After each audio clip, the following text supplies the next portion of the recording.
मेरी पत्नी ममता बड़ी जिद्दी थी। मेरी कोई भी बात नहीं मानती। जब मैं उसे कोई काम करने का कहता तो वो रोने लग जाती। मुझे बड़ा गुस्सा आता था। मैं उसे तलाक भी नहीं दे सकता था। इसीलिए एक दिन मैंने अपने 4 आवारा दोस्तों को घर पर बुलाया और उन्हें शराब पिलाकर ममता के कमरे में भेज दिया। सोचा कि अब उस पर इल्जाम लगाकर उसे तलाक दे दूंगा। मगर 1 घंटे के बाद जब मैं ममता के कमरे में गया तो मेरी जान निकल गई थी, क्योंकि सामने तो मेरी पत्नी बेड पर लेटी हुई थी और मेरे चारों दोस्त एक साथ ही उसके साथ। मेरी उम्र तो उस समय 25 साल थी, लेकिन मैं अभी शादी के लिए तैयार नहीं था। एक रात रूटीन के अनुसार मैं घर वापस आया तो मेरी माँ ने मुझे एक अजीब सी बात कह दी। कहने लगी, बेटा, तुम्हारे बड़े भाई की शादी है, इसीलिए तुम कुछ दिन की छुट्टी ले लो। मुझे हैरत हुई थी कि शादी से पहले कोई भी बात मुझे नहीं बताई गई थी। अचानक ही भाई की शादी भी फिक्स हो गई थी और मुझे पता भी नहीं चला था। पर मैं क्या जानता था कि भाई की शादी के दिन मेरे साथ जो होगा वो मेरी जिंदगी को बदल के रख देगा। मेरे भाई की शादी मेरी माँ की जानने वाली एक औरत की बेटी से तय होना पाई गई थी। मम्मी अपनी सहेली की उस बेटी के लिए बहुत ज्यादा खुश थी और एक्साइटेड भी बहुत थी। वो लड़की उनकी बहू बन जाएगी। लेकिन मेरा भाई शादी से खुश नहीं था। इसीलिए मैंने सोचा कि भाई का दिल बहलाऊंगा, उसे खुश करूंगा, उसे हंसाऊंगा। लेकिन मुझे क्या पता था कि भाई को हंसाने के चक्कर में मेरे रोने के दिन करीब आ रहे थे। मुझे मालूम नहीं था। मैं भी अपनी क्लास की एक लड़की ज्योति से मोहब्बत करता था, उसी से शादी भी करना चाहता था। लेकिन शायद ज्योति मेरी किस्मत में नहीं थी। भाई की शादी की पूरी तैयारियां हो चुकी थीं। मंडप में पंडित जी दूल्हा दुल्हन का इंतजार कर रहे थे। जो कुछ ही देर में दुल्हन को मंडप में लाकर बिठा दिया गया था। लेकिन भाई का कहीं पता नहीं था। हर कोई दूल्हे को ढूंढने में लगा था। सारे कमरे तलाश कर लिए गए, लेकिन दूल्हा नहीं मिला। और फिर पता चला कि भाई तो घर में ही मौजूद नहीं है। मेरी माँ ने मुझे भाई को ढूंढने के लिए बाहर भी भेजा। मैं कई जगह गया, भाई के दोस्तों को भी कॉल लगाया जहां मुझे उम्मीद थी कि भाई हो सकते हैं। मैंने हर जगह ढूंढा, लेकिन मैं नाकाम रहा। मुझे भाई कहीं भी नहीं मिले। अगर मुझे पता होता कि वापसी पर मुझे किन समस्याओं का सामना करना पड़ेगा तो शायद मैं भी अपने भाई के साथ पीछे पीछे भाग जाता। लेकिन मैं इन सब बातों से अनजान था और मैं वापस घर आ गया था। मैं जब घर वापस आया और मैंने माँ को कहा कि माँ, भाई का कहीं पता नहीं है, तो मेरी माँ ने रोना शुरू कर दिया। मैं उन्हें चुप करवाने लगा, तसल्ली देने लगा, लेकिन उन पर मेरी तसल्ली का कोई भी असर नहीं था। रोते रोते उन्होंने मेरे आगे हाथ जोड़ दिए। बोली, बेटा, भगवान के लिए मेरी इज्जत रख लो, वरना मैं तुम्हें भी कभी माफ नहीं करूंगी। एक बेटे ने तो मेरी इज्जत की पहले ही धज्जियां उड़ा दी हैं, अब एक तुम्हारा ही सहारा है। अगर तुम ऐसा करोगे तो मैं तुम्हें भी माफ नहीं करूंगी। मेरे बच्चे, मैंने तुम्हें पाल पोस कर बड़ा किया है। भगवान के लिए मेरा मान रख लो, वरना मैं किसी को मुंह दिखाने के काबिल नहीं रहूंगी। लड़की वाले क्या सोचेंगे कि उनकी बेटी का मजाक उड़ाया गया है। हम सब पे लोग उंगलियां उठाएंगे कि जब बेटे की मर्जी नहीं थी तो किसी दूसरे की लड़की की जिंदगी खराब करने का तुम्हें कोई हक नहीं था। अब तुम्हें ही मेरी मदद करनी है। माँ की बात सुनकर मैं हैरान था। मैंने कहा, माँ, लेकिन मैं क्या कर सकता हूँ।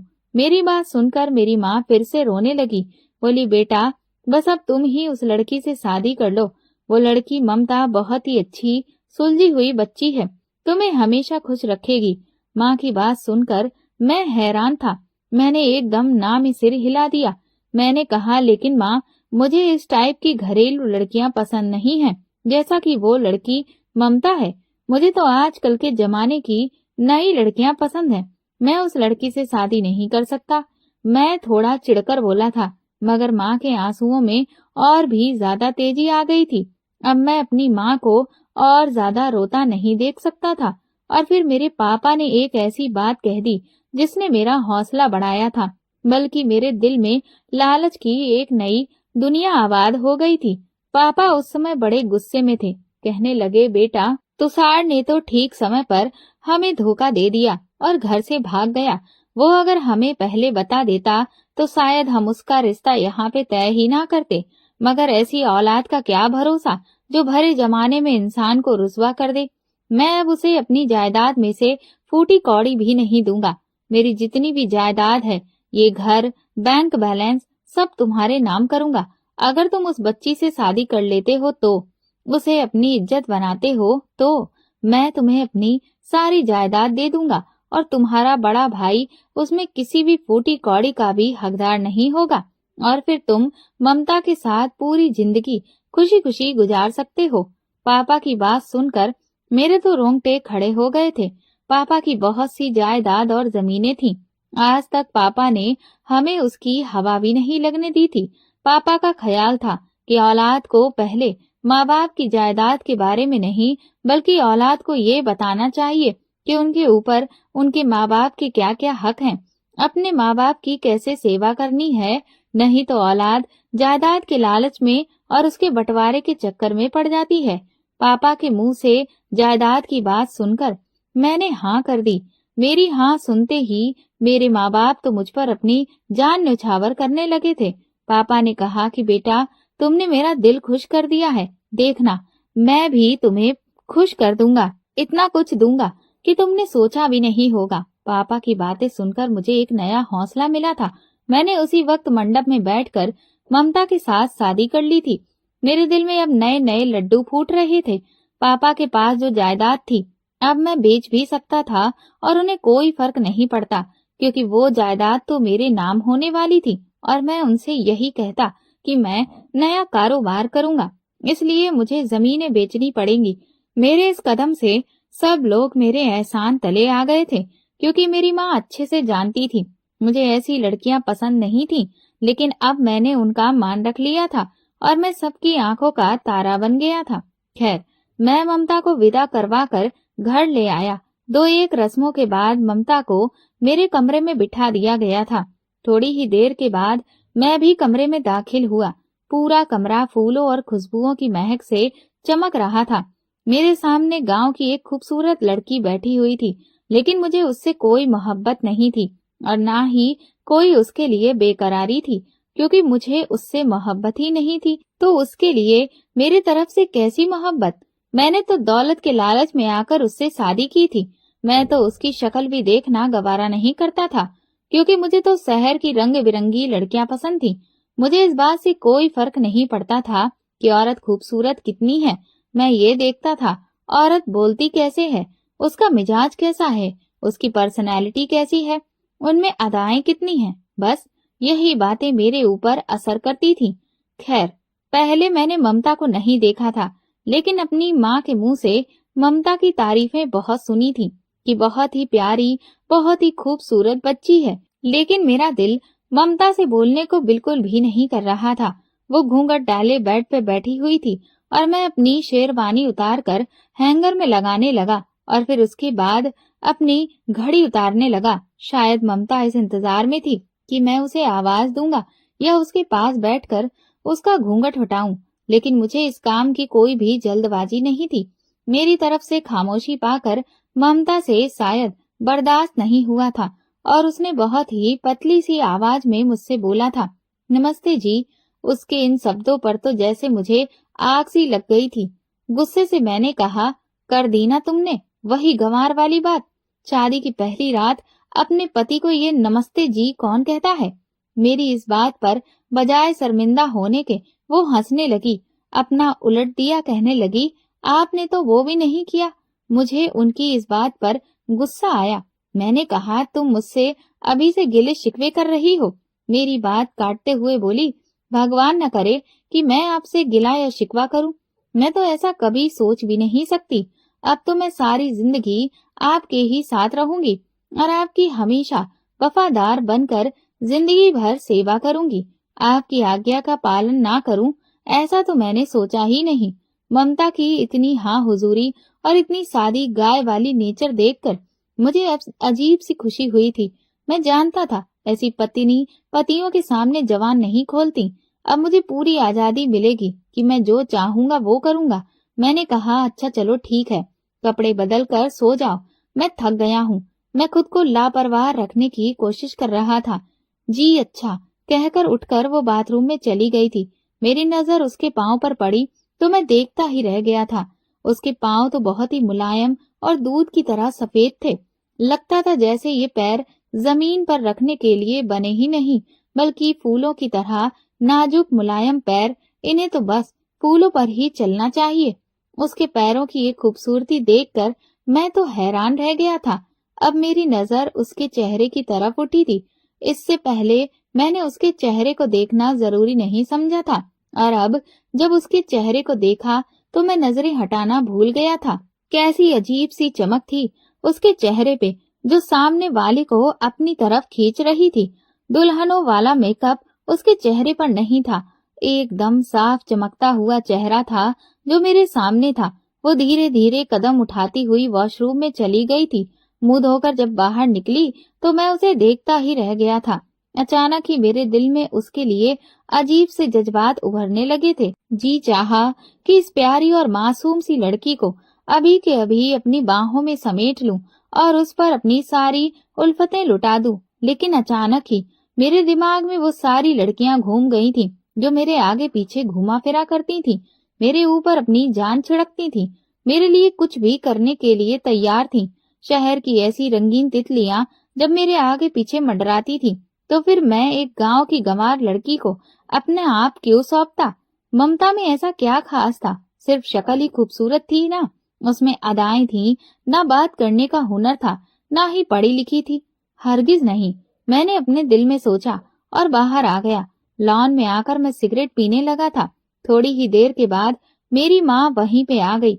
मेरे सर पे हाथ फेरते हुए बोली, बेटा परेशान मत हो, तुम्हारी पत्नी ममता लाखों में एक है। तुम देखना, जिंदगी भर वो तुम्हें खुश रखेगी, कभी तुम्हें शिकायत का मौका नहीं देगी। बहुत ही खास बच्ची है और तुम तो किस्मत वाले हो जो तुम्हें ऐसी पत्नी मिली है। ऐसी लड़कियां तो आजकल ढूंढने से भी नहीं मिलती। मैंने कहा, हाँ माँ, आप सही कहती हैं। मैं तो आपकी इज्जत और आपके मान के लिए ये सब किया है। मेरी माँ मुझे दुआएं देने लगी, कहने लगी, चलो जाओ, नई नवेली दुल्हन है, तुम उसके पास जाकर बैठो और इसका दिल बहलाओ। हाँ, मैं जा रहा हूँ, मैंने बहुत ही आज्ञाकारी बच्चे की तरह सर झुकाकर कहा था और अंदर आ गया था। मैं अंदर आया, फिर हैरान हो गया था, क्योंकि कमरे के कोने में लगे एक मंदिर के सामने वो आंखें बंद किए और हाथ जोड़े खड़ी थी, जैसे पता नहीं भगवान से क्या मांग रही हो। उसे अपने आसपास की भी खबर नहीं थी। उसे इतना खुश दिल देखकर मेरा दिल चाहा कि मैं उसे तंग करूं। मैंने अंदर आते ही ताना मारते हुए कहा कि तुमने शादी से पहले ऐसे कौन से पाप किए थे कि अब तुम्हें भगवान से उनकी माफियां मांगनी पड़ रही हैं?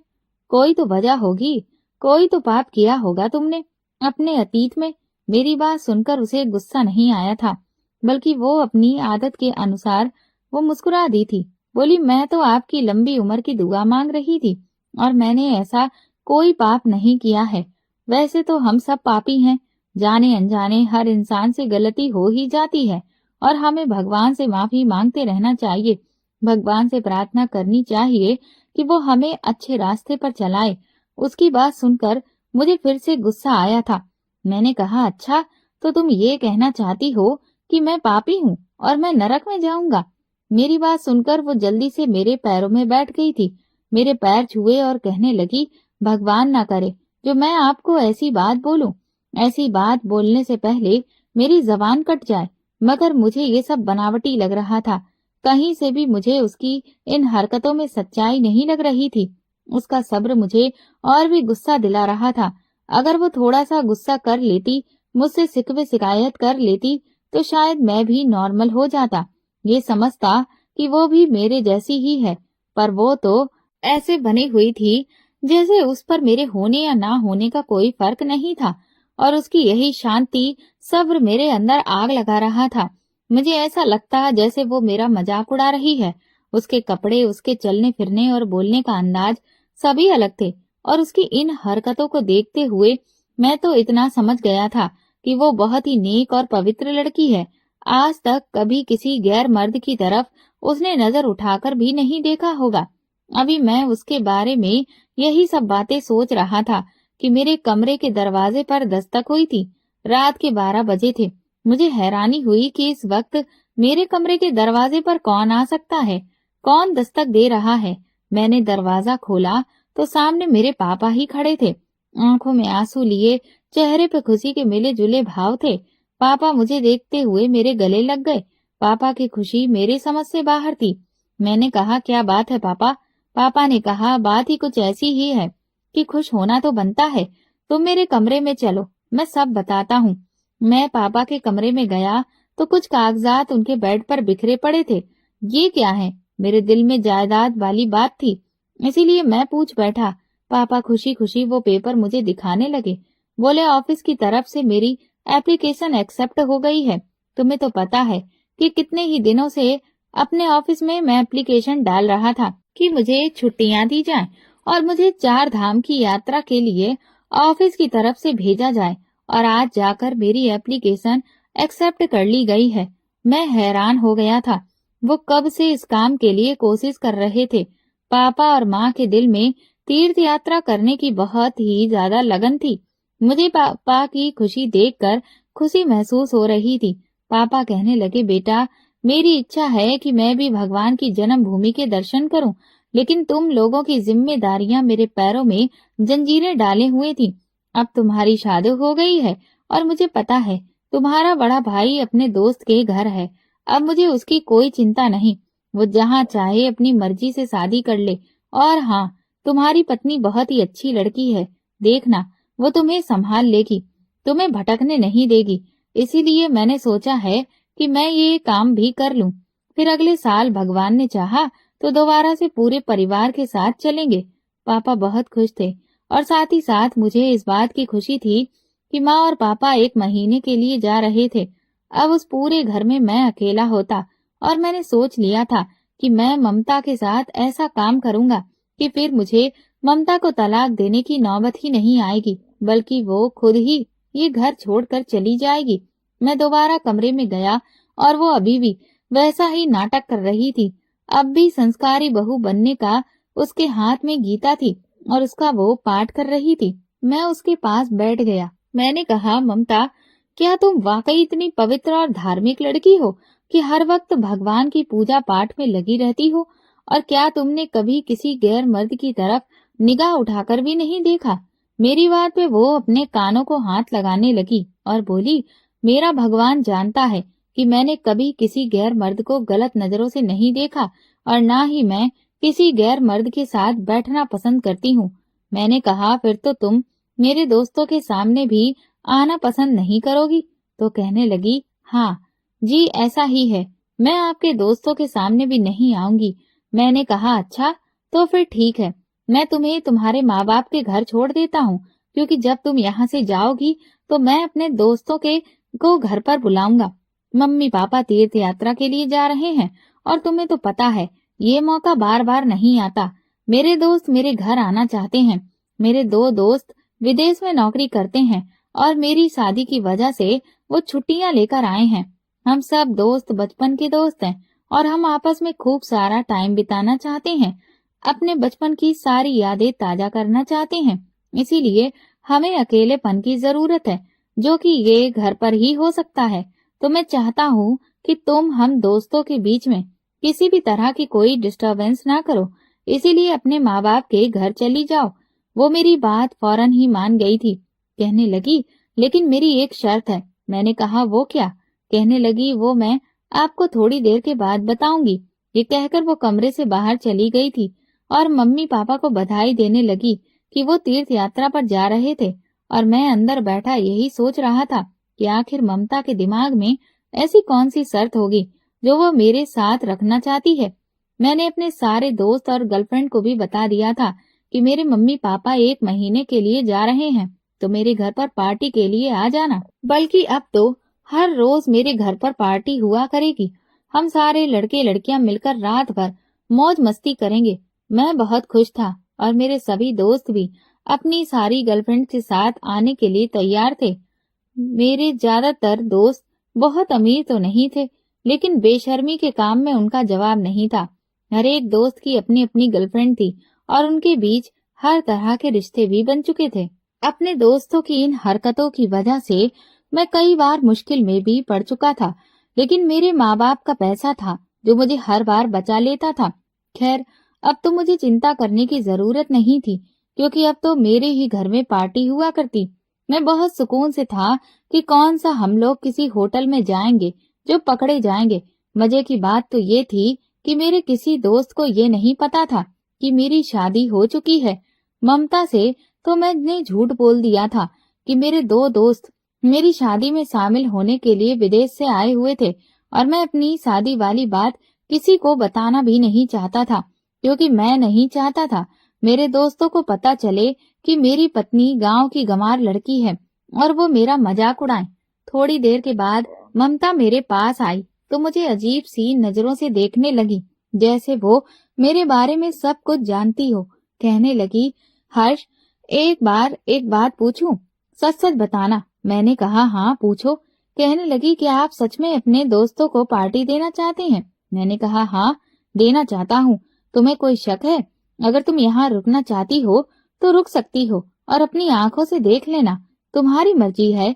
लेकिन मैं तो तुम्हारे भले के लिए ही कह रहा था। तुम हम दोस्तों की पार्टी में फिट नहीं बैठोगी, क्योंकि तुम अलग नेचर की लड़की हो, तुम परेशान हो जाओगी। इसीलिए तुम्हें तुम्हारे माँ बाप के घर भेज रहा हूँ। वो मुझे कुछ देर तक देखती रही, फिर बोली, हाँ वो तो ठीक है कि मैं तुम्हारे दोस्तों की पार्टी में शामिल नहीं होना चाहती, लेकिन मुझे आपके लिए अफसोस है और डर भी लग रहा है कि कहीं आपके साथ कुछ गलत ना हो जाए। मैं चौंक कर बोला, कुछ गलत क्यों होगा मेरे साथ?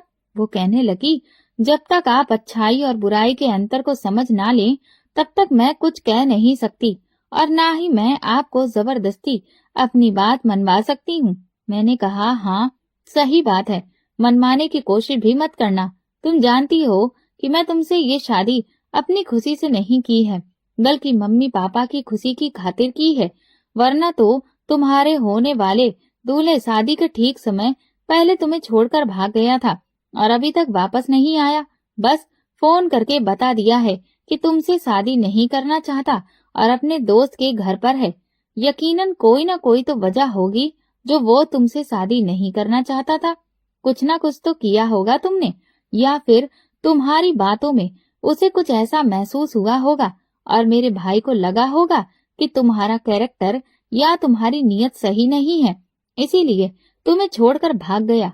मेरी ये बातें सुनकर ममता के चेहरे पर दुख के भाव उमड़ आए थे और देखते ही देखते उसकी आंखों में आंसू तैरने लगे।